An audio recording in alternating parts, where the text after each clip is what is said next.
celebrate the story of our world every day. Listen and your heart may open up. If ever you feel frightened of our world that's washed away, a mother is a mother, come to us. Women, women, women, women.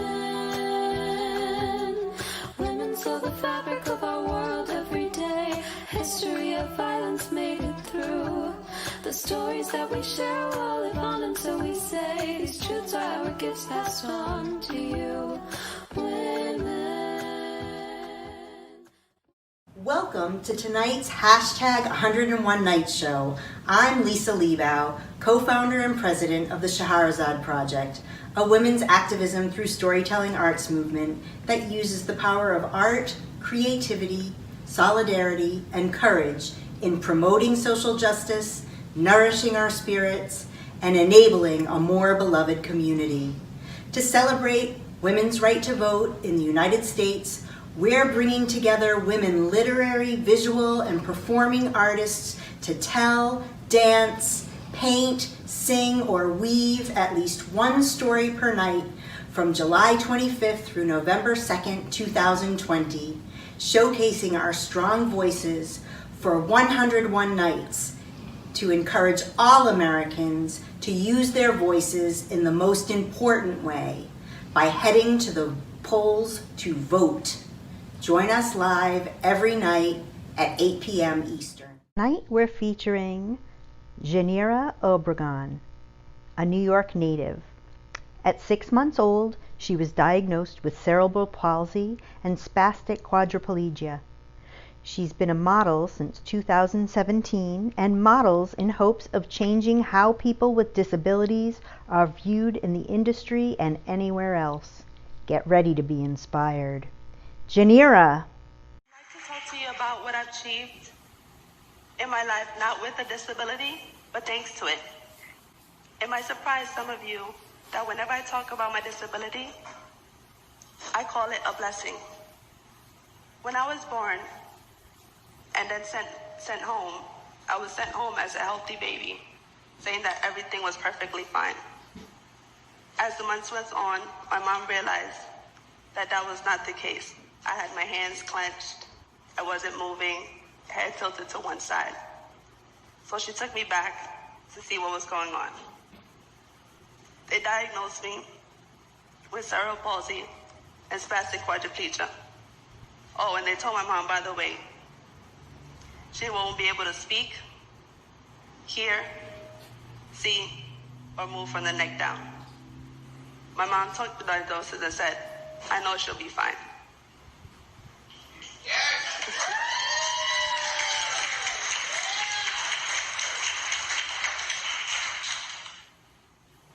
Then she realized as the months went more on that there were signs that I can see. There were signs that I can hear. I was moving. I had a typical upbringing, going to in elementary school and middle school, having specialized classes, smaller classrooms, or 2 teachers, having an IEP for students with disabilities, accommodating my needs. When I got to high school, that changed. They told me, well, she can go for a local RCT diploma, only valid in New York for students with disabilities. I remember going home and saying, that's not what I want. I want a high school diploma, just like any other student. We had to have a big meeting with teachers and my mom and myself. I remember one professor saying, well, to my mom that, you think she can handle it? Well, my mom said, if she says she can, then I know she can.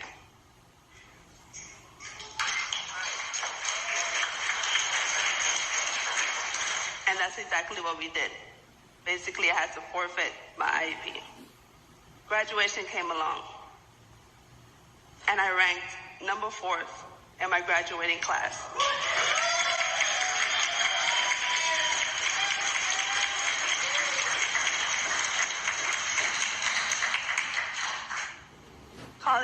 was another challenge.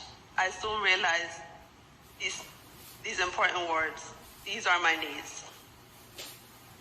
After that, it was pretty good. I entered 2 different National Honor Societies, had a high GPA, Dean's List every semester. On one particular semester, at the end, the professor was speaking with all his students to talk about their strengths and their weaknesses. When I entered his office, he said, "First, I would like to apologize to you."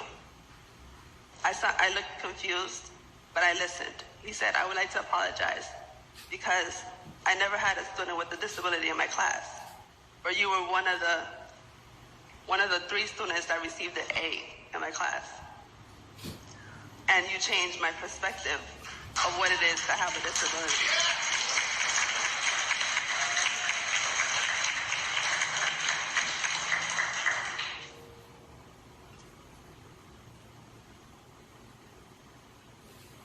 So why do I call my disability a blessing? Because so many of the things I experienced and opportunities wouldn't have happened without it. I wouldn't have entered Miss Amazing back in 2015, winning, and then having the opportunity to go to Los Angeles and winning runner-up, and then again in 2017. I wouldn't have been able to connect with the Runaway of Dreams, and since then, participating in 3 New York Fashion Week shows.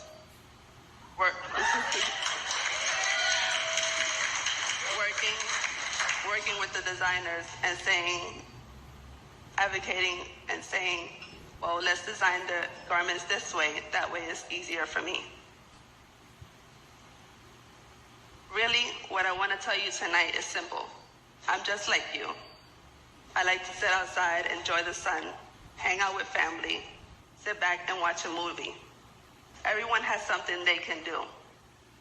Everyone has something they can't do, but would like to. And then everyone has something that they can do especially well. I don't know if I have a superpower, but I do know I have a voice. I believe in myself. And with that, I want people to hear me when I say we can overcome any challenges that can occur. And you just might find the best version of yourself because of them. Thank you. Thank you so much for sharing your art with us. Wasn't that amazing? I'm so grateful for the outpouring of creativity from our army of Shahrazads. See what I mean when I say creativity will save both artist and audience? Every night we share a performance, the power of our voices grows. By the time we reach November 2nd, the eve of the 2020 Election Day, all eligible voters will be ready to raise them in the most important way of all. Go vote, everyone. Mother is a mother, come to us. Women, women, women, women.